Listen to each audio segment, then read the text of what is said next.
Si nous n'acceptons pas les sacrifices, il n'y a pas d'avenir. Voilà pourquoi les profs Tchania et le courage s'assument. C'est ça être intellectuel. On m'a donné de l'histoire, on prend une décision, on va tous mourir. Pour que nos enfants et nos petits-enfants deviennent des hommes libres. Ni les Rwandais, ni les Ougandais, ni les Occidentaux ne peuvent pas rééditer l'exploitation de nous rendre encore esclaves. 5 siècles de domination. On est toujours là. On ne tire aucune leçon de l'histoire. Tous ces petits peuples qui nous entourent viennent ici pour nous dominer et nous donner des leçons. Donc il faudrait que les Congolais prennent conscience. Voilà, j'ai mis cette cravate. Ce n'est pas par hasard. Je suis candidat député. Je viens de quitter la réflexion, le journalisme. J'entre en politique. Nous devons mettre fin à ces bêtises ici. Vous partez au Parlement. Je pense, honorable, l'a très bien dit. C'est plein de Rwandais. Ils sont connus. Votre législature en payera le prix aux générations futures. Ça fait très longtemps. Je me répète, votre législature en payera le prix aux générations futures. Vous nous êtes redevables par rapport à cette loi. Parce que cette loi que le professeur Dr Noël Tchani vous a présentée, c'est la loi de toute la population congolaise. Et jusqu'à ce jour, vous tardez de débattre dessus. On se pose la question, est-ce c'est par complicité pour brandir et négliger la souveraineté de la RDC ou qu'est-ce qui se cache derrière vos collègues députés? L'indépendance, c'est le refus d'être gouverné par les autres, d'être gouverné par les non-autochtones, d'être gouverné par les étrangers, c'est ça qu'on appelle l'indépendance. Je reviens à l'Égypte pharaonique. Vous avez déjà entendu qu'on vous a parlé des Hyksos. Le mot là, Hyksos, signifie souverain des pays étrangers. C'est-à-dire, il y a eu, au cours de ce que nous appelons le Moyen Empire, des gens qui sont venus de l'Asie pour régner en Égypte. Ils ont régné plus de 2 siècles.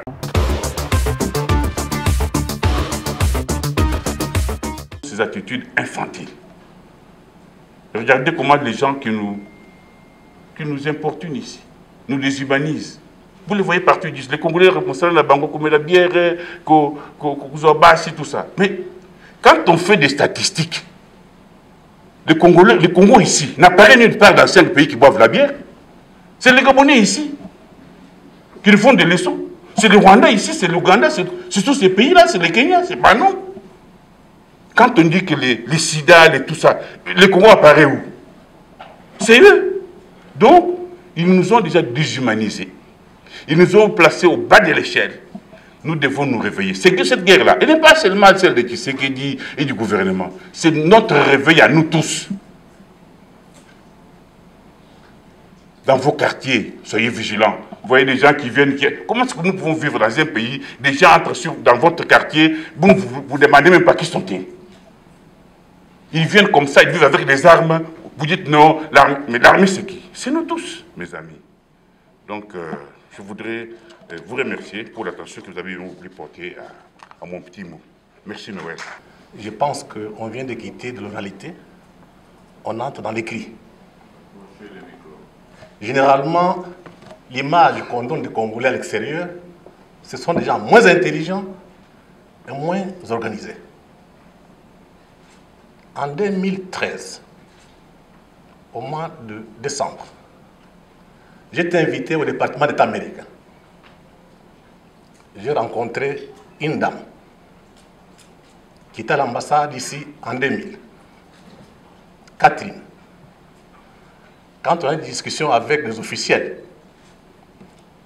j'avais beaucoup parlé. Catherine m'a appelé de côté. Elle m'a dit, Freddy, nous sommes inquiets pour votre pays. Il n'y a pas d'élite qui émerge. C'est l'image qu'on a à l'extérieur. Et je me suis posé une question, parce qu'on avait publié un ouvrage ensemble, collectif avec le prof Kabongo Malou et le professeur Kangwe Nambaya et Mukoka. Je me suis posé une question, pourquoi on est tant si faible? Qu'est-ce qui se passe? Nous sommes 120 millions d'habitants. Si vous partez aujourd'hui au Canada, en Amérique, les meilleurs professeurs sont des Congolais, parmi les Africains. Mais comment un pays comme le nôtre, très riche, une population pauvre, avec des élites médiocres, qu'est-ce qui se passe? il faut relire l'histoire. Ce pays qui est considéré comme une entreprise depuis 1885, on ne veut pas avoir à la tête de l'État un patriote. Voilà pourquoi on a assassiné Lumumba, on a assassiné Mouzé Kabila. Je pense que nous sommes dans un tournant historique. Nous devons avoir le courage de prendre notre destin en main. C'est d'abord nous organiser. On vit tellement en désordre, mais aussi avoir le sens du sacrifice. Aujourd'hui, je vois beaucoup d'élites qui occupent des postes de responsabilité. Beaucoup ne sont pas à la hauteur. Et quand vous posez la question, comment ils sont arrivés là-bas, M. Kagame recommandait des ministres dans ces pays. Donc, ce que nous vivons maintenant, c'est une rupture. Que le président Tshisekedi a pris le courage d'arrêter que ces pays soient gouvernés par les étrangers. Donc, nous devons être très conscients. Et nous devons être prêts à se sacrifier pour l'avenir de nos enfants. Ce n'est pas normal. Toute l'Afrique nous attend. Je fais le tour de l'Afrique. On me pose la question, qu'est-ce qui se passe au Congo? Hier, j'étais avec un ami sénégalais. Il est ici à Kinshasa, il repart ce soir. Il m'a dit ce qui se passe à l'OIF avec l'arrivée de Michikwabo. Une catastrophe. Donc si Kagame, avec tous ces bandits, parviennent à maîtriser l'OIF, à déstabiliser l'OIF, qu'est-ce qu'ils ne peuvent pas faire pour le Congo? Donc c'est à nous de prendre conscience, nous organiser, produire une nouvelle pensée, mais aussi contrôler les médias. Je suis un ancien DG de la RTNC. J'étais le patron du potentiel. Je connais tout le monde. Qui fait quoi ici? Les médias congolais ne nous appartiennent pas. Commençons par maîtriser les médias. Un. Deuxième, maîtrisons les universités. La pensée, c'est à l'université, pas dans la rue. On a cassé l'université, il n'y a rien là-bas, à l'UNIKIN. Tout est fait à dessein. Que dans ces pays, qu'il n'y ait pas d'élite. Donc, si nous n'acceptons pas les sacrifices, il n'y a pas d'avenir. Voilà pourquoi les profs Tchania a eu le courage de s'assumer. C'est ça être intellectuel. On m'a donné de l'histoire. On prend une décision, on va tous mourir. Pour que nos enfants et nos petits-enfants deviennent des hommes libres. Ni les Rwandais, ni les Ougandais, ni les Occidentaux ne peuvent pas héréditer l'exploitation de nous rendre encore esclaves. 5 siècles de domination. On est toujours là. On ne tire aucune leçon de l'histoire. Tous ces petits peuples qui nous entourent viennent ici pour nous dominer et nous donner des leçons. Donc, il faudrait que les Congolais prennent conscience. Voilà, j'ai mis cette cravate. Ce n'est pas par hasard. Je suis candidat député. Je viens de quitter la réflexion, le journalisme. J'entre en politique. Nous devons mettre fin à ces bêtises ici. Vous partez au Parlement. Je pense...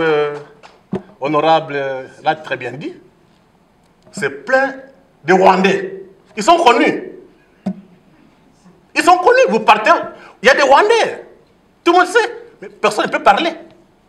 Parce que Kagame contrôle le Congo. Nous sommes dans une rupture. Je pense que Fachi est décidé. Prenons conscience pour mettre fin à la domination du Rwanda et de l'Ouganda, mais aussi à une certaine recolonisation. Parce qu'on a l'impression que les Congolais ne comprennent pas. Le Congo a été une construction. On peut le construire. Vous êtes à la maison, vous priez, vous pensez que Dieu va tomber du ciel, il va vous sauver. Non. Créons un rapport de force.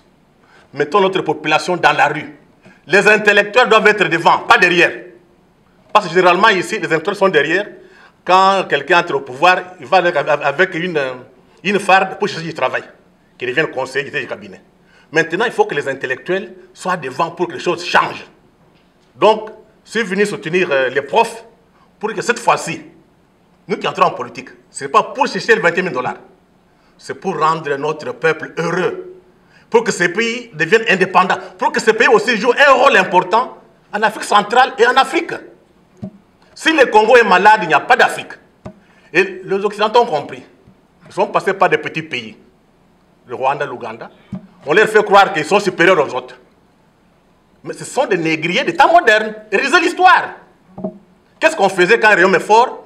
On va chercher un petit peuple, on donne des armes, on attaque les grands royaumes. Ou bien on passe à l'intérieur, on vous infiltre. Lisez l'histoire de Rem Congo. Et moi, je demanderai à ceux qui étaient à l'école occidentale, à l'école des Blancs, de relire notre histoire et de se mettre debout, de permettre, cette fois-ci, comme il y a élection, de faire les bons choix. Nous les faisons mal, on va payer. Je vous remercie. C'est une exhortation à trois personnes. D'abord, à M. Noël Tchani, l'initiateur de ce grand projet, pour lui dire que après ce vernissage, il doit quitter ses lieux, ses conforts, il doit descendre même dans les Congo profonds, à Kinshasa, dans les quartiers périphériques, partout, parce que les jeunes sont distraits. Tout le monde est distrait. Quand on parle de cette question, les jeunes ne comprennent pas que c'est une question vraiment cruciale pour notre avenir, parce que le passé nous avait déjà enseigné. Et puis aux futurs députés et de la législature prochaine, que cette loi, nous savons que ça sera une loi qui sera inscrite et puis ça sera voté, parce que nous allons nous battre à partir de l'année prochaine pour que cette loi soit votée. Quand cette loi sera votée, que cette loi soit inscrite dans les programmes nationaux de l'éducation. C'est-à-dire, même depuis l'école primaire, les enfants doivent connaître, doivent en savoir qu'il ne faut pas voter n'importe qui. C'est lui qui doit diriger le pays, c'est lui qui doit occuper les fonctions régaliennes ou bien les fonctions de souveraineté doivent être des Congolais, des pères et des mères pour ne pas vendre le pays. Et enfin, c'est à la jeunesse. Cette jeunesse qui est encore distraite, aujourd'hui on voit la salle qui est presque vide, bon, mais il y a quand même des gens qui vont véhiculer le message, que la jeunesse soit vraiment éveillée, que nous allons faire de notre sorte comme activistes et puis comme artistes de véhiculer ces messages pour que les messages puissent aller très loin et que la jeunesse soit vraiment mobilisée, que les députés qui seront élus et le président de la République qui sera élu cette année soient des pères et des mères. On ne veut plus des étrangers ni comment on les appelle, les hybrides, les gens qu'on ne connaisse pas vraiment la position claire. Merci. Du vernissage de Noël Tchani, de père et de mère, quel avenir pour la RDC? Mais encore un livre, alors qu'il y a la loi. Pourquoi le livre alors que nous avons la loi? C'est ça la question qui m'a demandé de vous poser. Est-ce que le livre, c'est un résumé de votre loi? Ou bien dans le livre, nous trouvons autre chose que la loi qui est déjà au Parlement? Et ce livre-là, il est gratuit? Il est dans quelle langue? Parce que c'est un livre de souveraineté, de révolution. Est-il en Chiluba, en Swahili, en Kikongo, en Lingala? L'aurons-nous gratuitement? Merci. Kadiobo, constitutionnaliste. J'aimerais adresser d'abord mes vives félicitations au docteur professeur Noël Tchani pour le combat qu'il est en train de mener. Il doit savoir, tel que venait de le dire le professeur, il y en a qui ont payé de leur vie pour ces combats qu'il mène. Et ma plus grande préoccupation s'adresse à l'honorable Singi Pouloulou. Monsieur l'honorable, permettez-moi de vous dire que votre législature en payera le prix aux générations futures. Ça fait très longtemps. Je me répète, votre législature en payera le prix aux générations futures. Vous nous êtes redevables par rapport à cette loi. Parce que cette loi que le professeur Dr Noël Tchani vous a présentée, c'est la loi de toute la population congolaise. Et jusqu'à ce jour, vous tardez de débattre dessus. On se pose la question, est-ce c'est par complicité pour brandir et négliger la souveraineté de la RDC ou qu'est-ce qui se cache derrière vos collègues députés? Je ne m'adresse pas personnellement à vous parce que nous connaissons le combat que vous menez, votre implication pour que cette loi-là puisse être débattue, mais transmettez ces messages à vos collègues députés et allez encore plus loin, transmettez cela à nos chers sénateurs. Vous aurez à répondre de votre responsabilité aux générations futures. Parce qu'aujourd'hui, comme nous devons le dire, la RDC n'a plus de souveraineté. Le professeur Dr Noël Tchani venait de le dire. La Cour constitutionnelle, une fois de plus, vient de nous mettre les larmes aux yeux.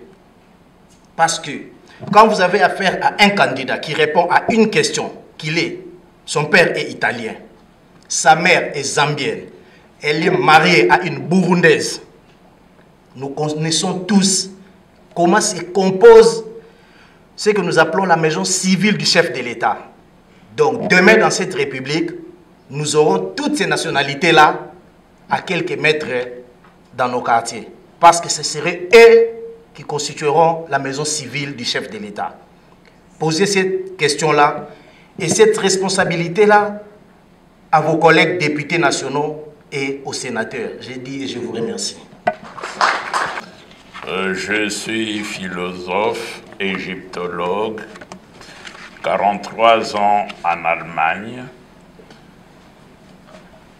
Je suis ici pour vous donner une expérience. Je suis surpris de constater qu'au Congo, quand on parle donc, du président qui doit être de père et de mère, il y a des gens qui trouvent cela normal. Mais pourquoi avez-vous chassé les Belges? Qu'est-ce que vous appelez l'indépendance? Qu'est-ce que vous dites en disant que nous sommes indépendants? Vous aviez chanté ici debout congolais. Pourquoi? Vous vous êtes libéré de qui et pourquoi? Parce qu'il s'appelait Belge ou quoi? Je pensais qu'être indépendant ou que le Congo prétend être devenu indépendant parce que le Congo a chassé les Belges. Les Congolais ont assumé, avaient pris la décision d'assumer le destin du Congo, d'être responsable de la politique sociale, de la politique économique, donc de la gestion de la République démocratique du Congo. Les Belges nous donnaient à manger. Ils nous maltraitaient, mais il y avait des champs, il y avait de belles maisons, etc., les enseignants, les catéchistes.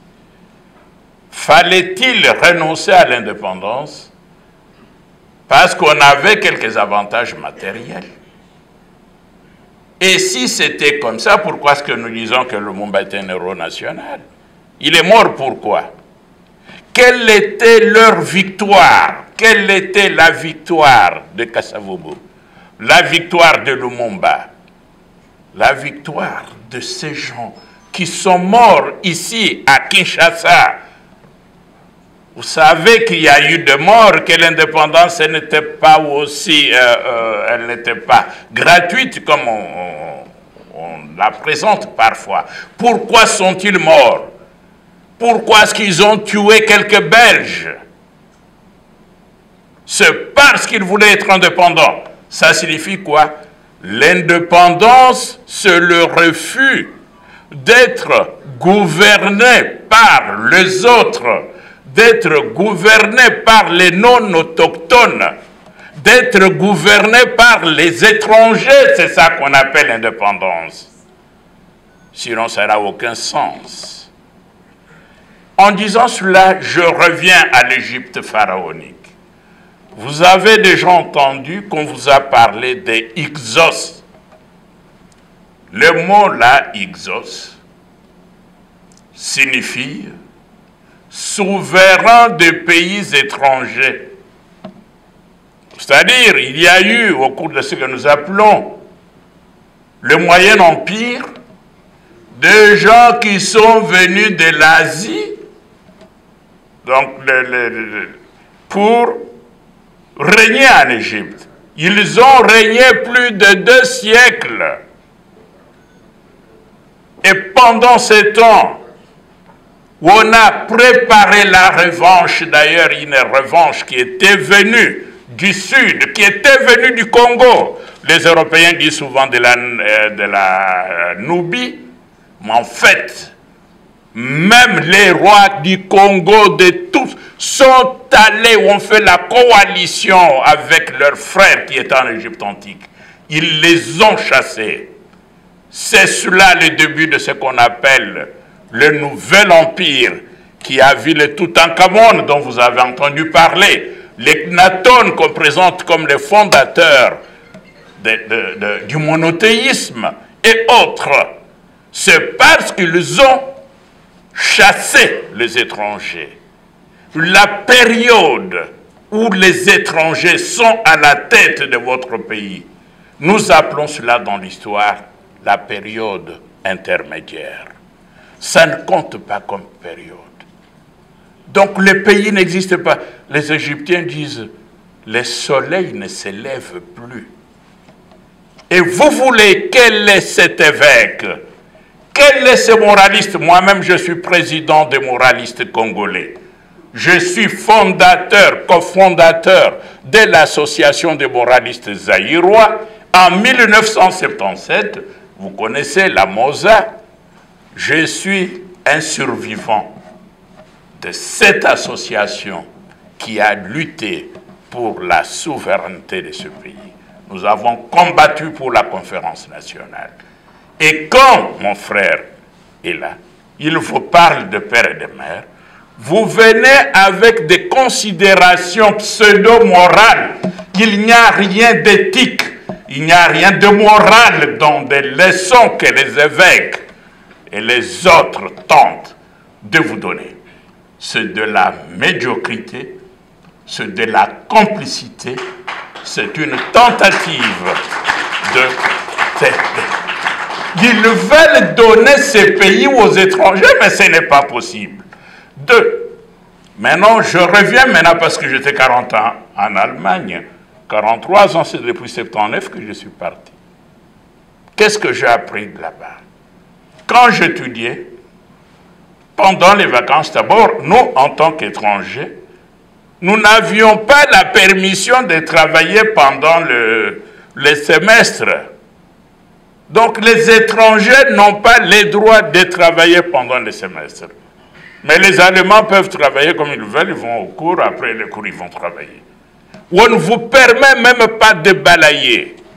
On ne vous permet même pas de toucher un verre pour le nettoyer.